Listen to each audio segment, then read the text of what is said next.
आज से कुछ 100 साल पहले इंसान के लिए पृथ्वी ही पूरी दुनिया थी। उस समय लोगों का यही मानना था कि ब्रह्मांड को भगवान ने बनाया है और सौर मंडल के सभी आकाशीय पिंड सूरज के नहीं बल्कि धरती के चक्कर लगाते हैं। यहां तक कि स्वयं सूर्य भी पृथ्वी का ही चक्कर लगाता है। पर जैसे जैसे विज्ञान ने तरक्की की, कई वैज्ञानिकों ने दुनिया को बताया कि पृथ्वी नहीं बल्कि हमारे सौरमंडल का केंद्र सूर्य है, जिसके चारों ओर पृथ्वी के अलावा कई और ग्रह चक्कर लगाते हैं। जिसके बाद जैसे जैसे वैज्ञानिकों ने ब्रह्मांड को अपने टेलीस्कोप के जरिए देखना शुरू किया, तब उन्हें समझ आया कि ब्रह्मांड उनकी सोच से बहुत बड़ा है। जहां पृथ्वी कोई खास ग्रह नहीं बल्कि हमारी मिल्की वे आकाश गंगा में तैरते अरबों ग्रह में से एक है। और ऐसे ही खरबों आकाश गंगा इस अनंत ब्रह्मांड में ऐसे ही घूम रही हैं, जिसका ना तो कोई अंत है और न ही कोई केंद्र। वैज्ञानिकों के ये सिर्फ तर्क ही नहीं है बल्कि उनके पास इन सब चीजों के सबूत भी हैं। इसके बाद तो दोस्तों बात पर भी सवाल उठने लगे, क्या सच में इस ब्रह्मांड को भगवान ने बनाया है? और अगर हाँ, तो फिर भगवान को किसने बनाया होगा? अगर आपके मन में भी यही सवाल है तो आप देखते रहिए हमारी इस वीडियो को, क्योंकि आज की इस वीडियो में हम इन्हीं सवालों के जवाब जानने की कोशिश करने वाले हैं। चलिए शुरू करते हैं। वैज्ञानिकों और धर्म गुरुओं के बीच ये बहस हमेशा से चली आ रही है कि ब्रह्मांड का निर्माण कैसे हुआ। तभी 1929 में एडविन हबल नाम के वैज्ञानिक ने अपनी मिल्की वे गैलेक्सी के आसपास मौजूद गैलेक्सियों को हमसे दूर जाता देखा और एक खोज निकाला कि यह पूरा ब्रह्मांड काफी तेजी से फैल रहा है, और अगर ये अभी फैल ही रहा है तो एक समय ऐसा भी होगा जब यह काफी छोटा होगा। जिसके बाद गणित की कैलकुलेशन की गई, पता चला कि आज से करीब 13.8 अरब साल पहले ब्रह्मांड का कोई वजूद ही नहीं था। इसी रिसर्च पर जन्म हुआ बिग बैंग थ्योरी का, जिसमें ज्यादातर वैज्ञानिकों का मानना था कि इस पूरे ब्रह्मांड का जन्म एक छोटे से परमाणु जितने बिंदु से हुआ है, जो कहां से आया और कब आया ये कोई नहीं जानता। सुनने में भले ही बेतुका लगे, लेकिन आज दुनिया भर के वैज्ञानिक इस थ्योरी को सही मानते हैं, क्योंकि लगभग 100 साल से यह थ्योरी लगातार कई वैज्ञानिकों द्वारा सिद्ध की जा चुकी है। भले यह थ्योरी हमें अभी बिग बैंग से पहले का जवाब नहीं दे पा रही, लेकिन बिग बैंग के बाद होने वाले सभी इवेंट्स के बारे में यह थ्योरी हमें काफी अच्छे से समझाती है, जिसके हमारे पास कई सबूत भी हैं। जिसमें सबसे बड़ा सबूत तो यह कि कॉस्मिक माइक्रोवेव बैकग्राउंड रेडिएशन, जिसे CMBR भी कहा जाता है। CMBR ब्रह्मांड के जन्म के कुछ लाख साल बाद ठंडे हुए हाइड्रोजन प्लाज्मा से निकलने वाले सबसे पहला प्रकाश है, जो हमें आज भी पूरे ब्रह्मांड में चारों ओर इंफ्रारेड टेलीस्कोप की मदद से देखने को मिलता है। CMBR के बारे में एक और खास बात मैं आपको बता दूं कि यह ब्रह्मांड का अब तक का खोजा गया सबसे पुराना प्रकाश है, जो हमें बिग बैंग के सबसे करीब तक लेकर जाता है। इससे आगे हम अभी तक ब्रह्मांड में कुछ भी नहीं देख पाए हैं, क्योंकि ब्रह्मांड के फैलाव के कारण आज CMBR को प्रकाश को बाहर छोड़ने वाले हाइड्रोजन प्लाज्मा के बादल पृथ्वी से 45.5 अरब प्रकाश वर्ष की दूरी पर है।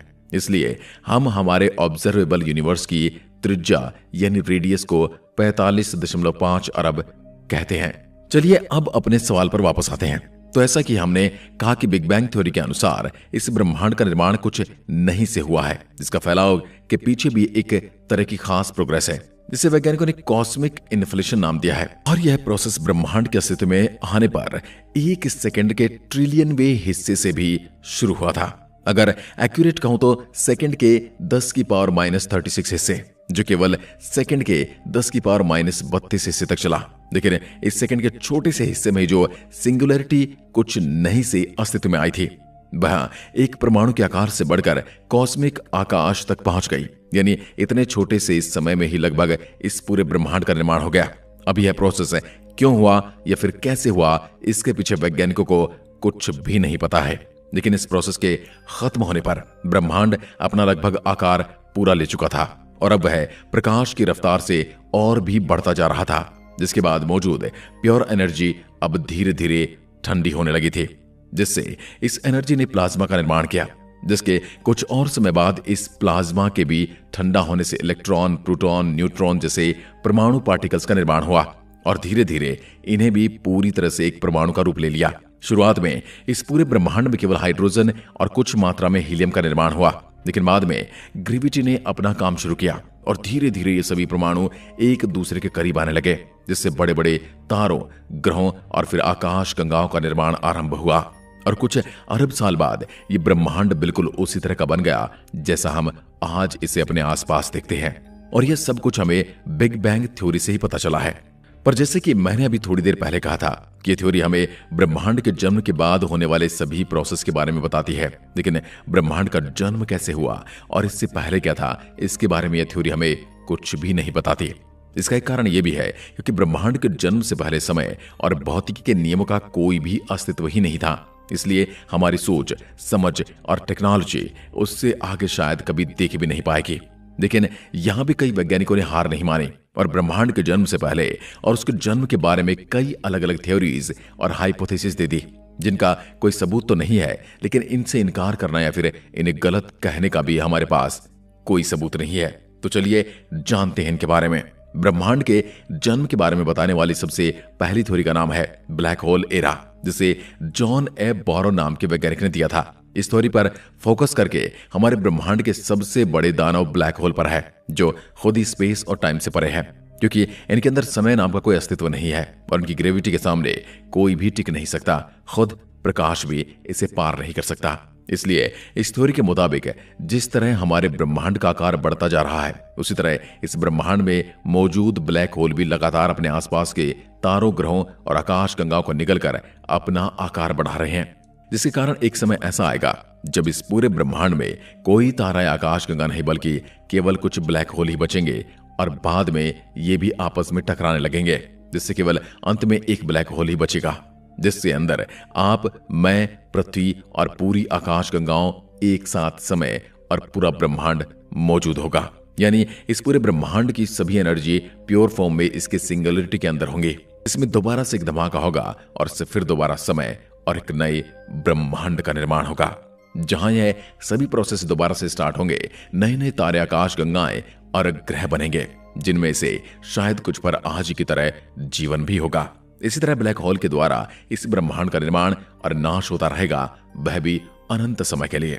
इस थ्योरी के बारे में पढ़ते वक्त मुझे भगवान श्री कृष्ण की याद आ गई, क्योंकि उन्होंने भी गीता में यही कहा था कि ये पूरी दुनिया का अनंत चक्र मौजूद है, जहां लगातार अंत और निर्माण होता रहता है। वैसे आपको इसके बारे में क्या लगता है? आप अपना जवाब हमें कमेंट बॉक्स में लिखकर बता सकते हैं। अब इसकी दूसरी थ्योरी पर बात करते हैं, जिसे मल्टीवर्स थ्योरी कहते हैं। और इस थ्योरी के अनुसार हमारे ब्रह्मांड के अलावा भी ऐसे अनंत ब्रह्मांड हैं जो हायर डायमेंशन में तैर रहे हैं, जहां पर अलग अलग समय चक्र और भौतिक के नियम काम करते हैं। इन सभी ब्रह्मांड में एक अलग दुनिया है और जब ये ब्रह्मांड आपस में टकराते हैं, तब इनकी टक्कर एक और नए ब्रह्मांड को जन्म देती है। इस मल्टीवर्स थ्योरी का जन्म एक काफी फेमस थ्योरी से हुआ है, जिसे स्ट्रिंग थ्योरी कहा जाता है, जिसमें कहा गया है कि हमारे ब्रह्मांड के सबसे छोटे परमाणु पार्टिकल्स कोई मैटर नहीं बल्कि ऊर्जा के धागों यानी स्ट्रिंग्स की तरह हैं, जो अलग अलग डायमेंशन में वाइब्रेट करके समय और भौतिकी नियमों का निर्माण करते हैं, जिनसे सारा ब्रह्मांड चलता है। इस थ्योरी में यह भी कहा गया है कि हम कभी चाहकर भी इन ब्रह्मांड के बारे में पता नहीं लगा सकते, क्योंकि ये सभी ब्रह्मांड एक अलग अलग डायमेंशन में मौजूद हैं, जिनके बीच समय का कोई अस्तित्व ही नहीं होता और न तो इनके बीच यात्रा की जा सकती है और न ही कोई जानकारी मंगाई या भेजी जा सकती है। इसलिए हम चाहकर भी इन ब्रह्मांड के अस्तित्व का कभी पता नहीं लगा सकते। लेकिन इस तरह की थ्योरी के बारे में भी हमारे हिंदू धर्म ग्रंथों में लिखा गया है।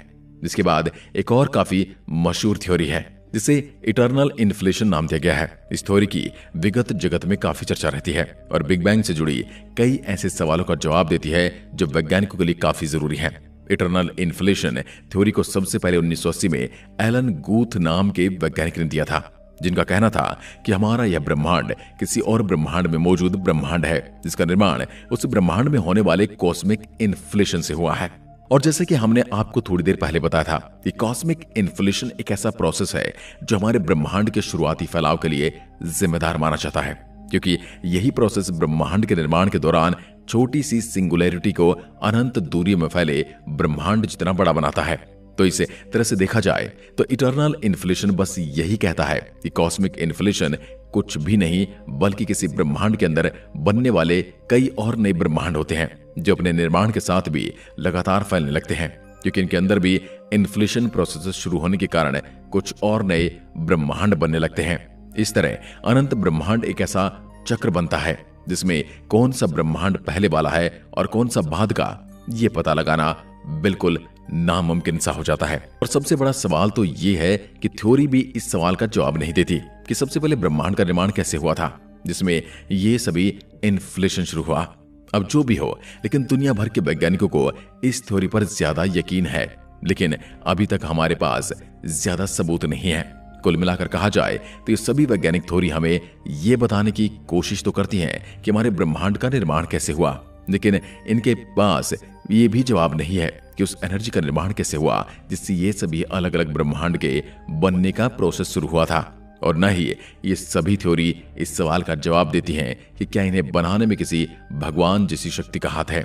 इसलिए जब धार्मिक गुरुओं की बात आती है तो इनका सीधा सीधा यही सवाल होता है, कुछ नहीं से ब्रह्मांड का निर्माण हो सकता है, क्योंकि ब्रह्मांड के नियम काफी ज्यादा परफेक्ट हैं। जहां पर तारों और ग्रहों को आपस में जोड़ने वाला गुरुत्वाकर्षण बल है, तो आकाश गंगाओं को एक दूसरे से दूर खींचकर टकराने से बचाने वाली डार्क एनर्जी भी है। ऐसे में यह कहना काफी मुश्किल हो जाता है कि कैसे कुछ नहीं से, यानी कि शून्य से, इस तरह के परफेक्ट भौतिकी नियमों के ब्रह्मांड का निर्माण हो सकता है, क्योंकि इसे देखकर तो ऐसा ही लगता है कि इसे काफी ध्यान देकर और हर एक नियम को सोच समझकर बनाया गया है।